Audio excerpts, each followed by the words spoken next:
democracy, mythology, fashion, theatre, the Olympics, and the humble screw. That'll be a good show. We've got a lot to give thanks to Greece for, but have you actually been there? And if not, why haven't you? Because today's Planet Cruise Weekly is all about the Greek islands. So hello and welcome to episode 40 of Planet Cruise Weekly with myself, Keith, and Glenn. That's it. A big 4-0. They say life begins at 40. They do. You've already surpassed it. I'm yet to reach it just. Really? Yeah, next year.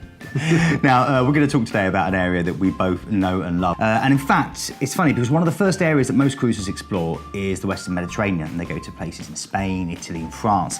But sadly, there are many people in the cruise world who are yet to explore the wonders of what's known as the Eastern Mediterranean.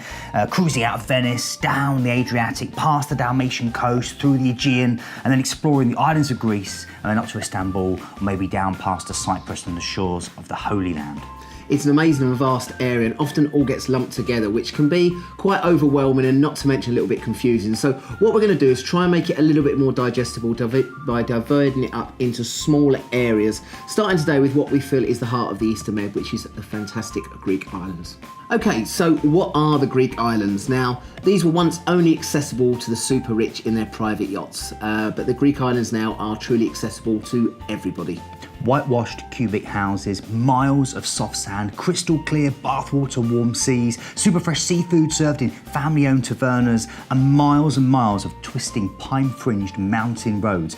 The Greek islands are literally all things to all people, and with oodles of history and ancient sites and temperatures soaring up into the 80s and 90s and beyond, they really are a very, very popular destination to visit. So let's have a look at some facts. Greece has roughly 3,000 islands, but only 227 of them are inhabited. They are scattered far and wide across the Eastern Mediterranean and are divided into distinct clusters. So the first of the island groupings that's considered part, I suppose, of the Greek islands is the Ionians. These are closer to Albania and Italy than Athens, and this is part of Greece's northwest gateway to the Adriatic and the rest of Europe. And you know what? They've had more foreign invaders and rulers than anywhere else in the country. And the main island here that people will be most familiar with is Corfu. Very nice. Then we have the Saronic Gulf Islands, which are conveniently wedged between the Peloponnese and Athens. Hydra is our favourite in this particular group. Then you get the Sporades Islands, and these are east of Athens. They're dominated by the giant Evia Island, which is attached to the mainland by a bridge, really thickly forested, less touristy, and again, Skiathos is probably that island group's most famous member. And then you've got the Cyclades, and these are a bit farther south between Athens and Crete, and are the typical Greek islands, and two of my favourite is Mykonos and the stunning island of Santorini, and these are the two of the most famous and the best islands. Then we have one of my favourite island groupings known as the Dodecanese, and these are at the sunny southeastern end of the Greek lands. They're more rustic, less developed than the Cyclades, and their proximity to Turkey and historic ties to Venice give them a kind of hybrid Turkish-Venetian flavour. Rhodes is the biggest of these islands. You're really pulling out the words this week, aren't you? Ooh, You've got the thesaurus out, haven't you? The North Aegean Islands lie roughly between Turkey and Thessaloniki. What is it? Thessaloniki. Good job you said that. Yeah. And are a bit more off the beaten track. The southernmost of these is Samos and is often visited en route when you visit the Turkish ports of Kusadasi. And then you've got Crete and Cyprus, which are almost very famous Greek islands, but each in their own way don't officially belong to a particular island grouping. And in fact, Cyprus, you could argue, although it has Greek people living on it, they class themselves as Cypriot. Now, always when we talk about destinations, people always want to know, of course, what is the best time of year for the weather to go to the Greek islands. And as the Greek islands are positioned in the Eastern Mediterranean, temperatures are generally higher all year than the Western Mediterranean, which makes the season much longer, which is fantastic. Typically, the season proper starts from May through until late October. And while July and August are the most popular for cruise ships, do keep in mind that temperatures can top 100 degrees, making it pretty much too hot to do more than find shade during the high sun. Now, June and September are probably the best months, so the tourist crush isn't quite as thick and the climate is cooler. And another feather in the September hat is that the grape harvest at Santorini's vineyards is superb and definitely worth a visit there. Now, increasingly, some lines are offering trips in April and November, which extends the season and actually offers some great value opportunities to explore with less crowds and much more pleasant temperatures. Now, what we're going to do is look at some of the highlight ports for the Greek islands. Sadly, you know, there are so many, and we'd love to be here for a good half an hour. 227, Keith. There is, you're right. Now, for me personally, if I was to pick one, it would have to be Santorini. I suspect, Glenn, you'd agree with me on that. They reckon that's now one of the top 5 sailings in the world when you come into Santorini. And it totally is. I can totally see why. It's up there with sailing into Istanbul, and you know, it's Sydney. Absolutely stunning. Sydney as well. And of course, Santorini is one of the Cyclades, as we mentioned before. Some do believe it to be the site, or the ancient site, of the city of Atlantis. And when you do sail into this water-foiled caldera, it's just a breathtaking experience, isn't it? It is, and I say it's definitely something if you've never been there to go and see Santorini. It's the highlight of my cruises. As you look up along the volcanic rim, tiny sugar cube houses cling to the cliffside, interspersed with traditional Cycladic blue domed churches, and you're tender offshore alongside the capital Thera, which is a short cable car ride away. Now, there do tend to be quite a lot of queues for the cable car, particularly if there's more than one ship in. So you do have other options as well. If you're fit and you fancy a challenge, I've done it myself, it is quite tiring. You can walk up, but there are lots and lots of steps. Or if you're feeling lazy, you can take a donkey up. Our advice, though, is if you do take a donkey up, do not, under any circumstances, take the donkey back down. Why, Glenn? Because they gallop. When they see the carrots, they go absolutely mental, and you'll take about 3 minutes to get down, so please don't go down. They know they're getting fed, and the road goes like that. It's like a James Bond film's best possible stunt driver's paradise. Don't go down. So you don't want to be doing that on the back of a donkey, you really, really don't. So black sand beaches and relaxing hot volcanic springs is something to do in Santorini. If there's one thing I really, really recommend, it's a hike along the top of the caldera from Thera through to Oia and enjoy a fish supper in Almundi Bay. It will take a couple of hours to do this, but the views are celeste, and that glass of local wine waiting at the finish line is definitely sweet and refreshing. And apparently it's haunted by vampires. Is it? Well, yeah, apparently so. I've never seen them myself, but that's what they say. Now, as Glenn just mentioned, the island is actually known for its sweet wines. And as we mentioned before, September is harvest time on Santorini, so it's a perfect opportunity for you to combine your love of wine with your love of dramatic volcanic Greek islands. And I recommend, if you've never been there before, go and visit the Santos winery. It is the most beautiful winery, I think, in the world. Now, next up, we're going to look at Mykonos. It's another one of what we call the Cyclades Islands, and it's loved by backpackers and millionaires alike. And it's known for its iconic 16th century whitewashed windmills, which offer irresistible photo opportunities. Now, you're going to tender off Mykonos town, or Hora, or Chora as it's known, and then you get to explore this Greek town, because you really must. It's a maze of twisting streets, isn't it, Glenn? Cobblestone alleys that kind of lead onto little designer shops and little tavernas. And apparently it was built to confuse pirates, but it's really good fun to navigate. It is really good, and some of the restaurants down there are absolutely fantastic as well. And I actually, with saying you will tender on there, when I used to go there with our old ship, we used to actually go alongside at the far end of the pier and then take shuttle buses in. So it just depends on the size of the ship, but it is, make sure you go and explore Mykonos town, it's brilliant. Now, you can take a stroll along the seafront, known as Little Venice, and keep an eye out for places that appeared in Shirley Valentine, and for the island's mascot, Patronus, the pelican. If you want to explore further afield, there's a fleet of taxis, an efficient and reasonable price bus system, or you can rent a car. Now, beach lovers also have plenty of choice, from the party beaches such as Paradise or Super Paradise beaches, or the more low-key and kind of family-orientated Ornos beach. Now, nearby you can visit the uninhabited island of Delos, the birthplace of Apollo, fittingly the god of sunlight, music and beauty, and this is only a 20-minute boat ride away, so maybe do that in the morning and then come back and explore the town in the afternoon. Next up, an island which will forever be close to my heart, Crete. And it's an island that has it all. You can either call in at the island's capital, Heraklion, or you go over to the northeast coastal city of Hania. Either port will offer you a plethora of blue flag beaches to explore and twisting mountainous roads that lead to these picture-perfect villages and local vineyards. Now, the old town of Hania is renowned to be the prettiest in the whole of Greece, and the menus in the harbour restaurants are a great place to try a juicy Cretan salad and also some fresh fish as well. Do you know what? That's where I proposed. Really? Yeah, Hania Harbour. Really? This year, would you believe it? I know. And she said yes. And she said yes, I know. They must have paid for a good meal.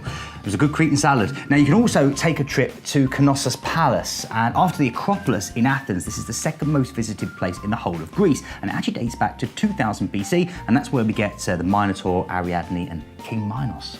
Now, walking the Samaria Gorge, the longest gorge in Europe, is definitely one of the best things to do on Crete and the most exhilarating. The scenery is spectacular and the views across the Libyan Sea at the southern end are absolutely breathtaking. Another great thing that we'd recommend is taking the mountainous drive all the way up to see the haunting Arcadian monastery. It's one of the island's most important monasteries and the views from the top are simply breathtaking. Okay, moving on from there, another island that is very close to my heart and a close second really to Santorini has to be Rhodes. Bathed in hours of sunshine, more than any other Greek island, it's the largest of the Dodecanese islands, and you're docked in Rhodes by the Old Town, which was built by the Knights of St John and was once home to the Colossus of Rhodes, one of the 7 wonders of the ancient world.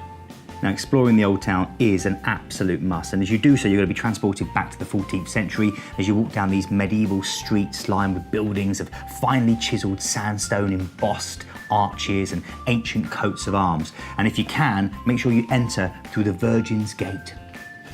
I'm not even saying a word. For the young at heart, nearby you've got Falaraki Beach, which provides plenty of water sports and beachside bars, or choose to slow it all down and head out into the beautiful Butterfly Valley, where the Jersey tiger moths are attracted to the dense glades of the sweet gum trees. Now, the view from the Acropolis, which is further down the island in Lindos, is absolutely stunning. In fact, many believe it's the best in Greece. It's definitely worth the walk up, and also will give you an opportunity as you travel back to your ship to maybe tuck into a tasty gyros. I like a gyros. Nice gyros. Then we move on to Skiathos, a small island surrounded by crystal clear waters of the Aegean Sea. Skiathos is part of the Sporadides island group, which lies along the east coast of Greece, and you may recognise the small pier in which you tender, because this also featured in the smash hit Mamma Mia. Very good. I'm getting impressed with your Greek. That was Scottish. Scottish, was it? Okay. Okay, now this is a beach lover's paradise. There's over 70 different beaches to choose from along 25 miles of coastline, and you can explore the island's many inlets by boat, or you can wander the pedestrian-friendly streets with its bustling marina and villas and hotels and tavernas. I used to go out every week here and get the most beautiful fresh fish and look out on the view from the harbours. It is absolutely beautiful place, it really is.